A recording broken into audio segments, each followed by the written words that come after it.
Welcome back to my channel Ilavenil Kaalam. அனைவருக்கும் வணக்கம். இன்றைக்கி நம்ம பார்க்க போகிறது ஒரு சூப்பரான எக் கறி மசாலா. ரெஸ்டாரண்ட் ஸ்டைலில் எப்படி செய்யுதுன்னு பார்க்கலாம். ஒரு பவுலில் 1 டீஸ்பூன் மிளகாய்த்தூள், 1/4 டீஸ்பூன் மஞ்சள் தூள், 1/4 டீஸ்பூன் உப்பு இதை சேர்த்துட்டு நான் 4 முட்டை வெவிச்சிட்டு எடுத்து வச்சுருக்கேன். இதை நல்லா பெரட்டிடலாம்.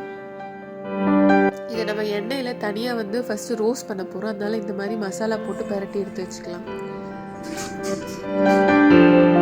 அடுத்து ஒரு பவுலில் 4 டேபிள் ஸ்பூன் தயிர், 1 டீஸ்பூன் மிளகாய்த்தூள், 1 டீஸ்பூன் தனியாத்தூள், 1/4 டீஸ்பூன் மஞ்சள் தூள், 1/4 டீஸ்பூன் கரம் மசாலா இது எல்லாத்தையும் சேர்த்து நல்லா பீட் பண்ணி எடுத்து வச்சுக்கணும்.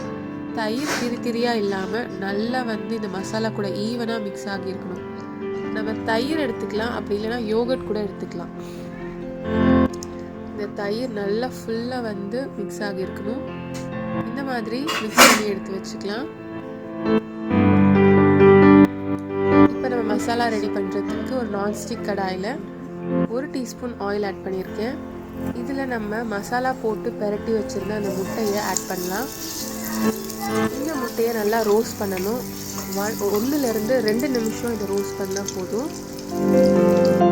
ரோஸ்ட் பண்ணி தனியாக எடுத்து வச்சுக்கலாம்.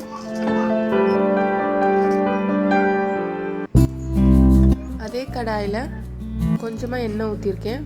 ஒரு 2லேருந்து 3 டேபிள் ஸ்பூன் ஆயில். இதில் சீரகம் 1 டீஸ்பூன், 1 பச்சை மிளகாய் சின்னதாக நறுக்கிட்டு சேர்த்துருக்கேன்,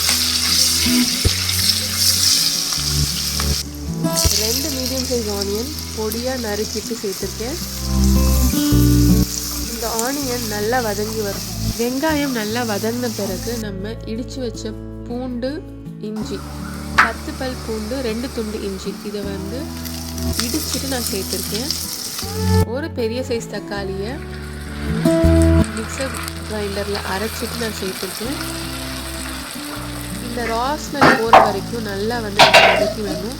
கொஞ்சமாக தண்ணி தெளிச்சுட்டு நல்லா வதக்கி விடுறேன்.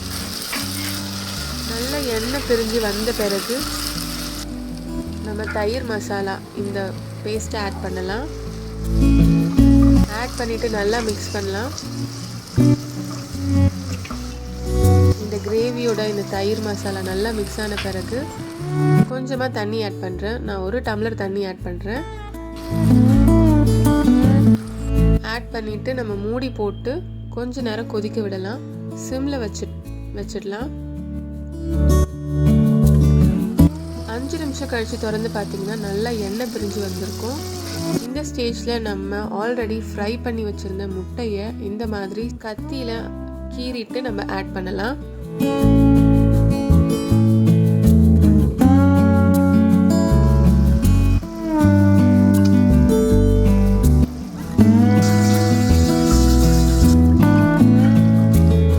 மூடி போட்டு தண்ணி ஊற்றலாம். ஒரு 1/2 டம்ளர் தண்ணி அளவு சேர்த்துருக்கேன். மூடி போட்டு 5 நிமிஷம் கொதிக்க விட்டோம்னா நம்மளோட சூப்பரான ஈஸி சிம்பிளான ரெஸ்டாரண்ட் ஸ்டைல் எக் கறி மசாலா ரெடி ஆகிடுச்சு. யூஸ்வலாக பண்ணுற முட்டை தொக்கு இல்லாமல் இந்த மாதிரி ட்ரை பண்ணி பாருங்கள். கண்டிப்பாக நல்லாயிருக்கும்.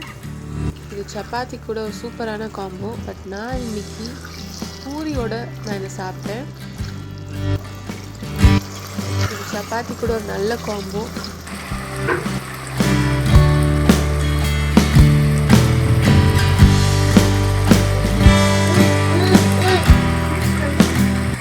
அவ்வளோதான், நம்ம எக் கறி மசாலா ரெடி ஆயிடுச்சு. இது ஒரு சூப்பரான ஒரு யம்மியான டிஷ். இது சப்பாத்திக்கு ரொம்பவே சூப்பராக இருக்கும். ஈவன் இட்லி தோசை கூட நம்ம சாப்பிடலாம். நார்மலாக செய்கிற முட்டை தொக்கு, தக்காளி தொக்கு மாதிரி இல்லாமல் இந்த மாதிரி செஞ்சு சப்பாத்தி கூட தோசை கூட வச்சு சாப்பிட்டு பாருங்கள். ரொம்ப நல்லாயிருக்கும்.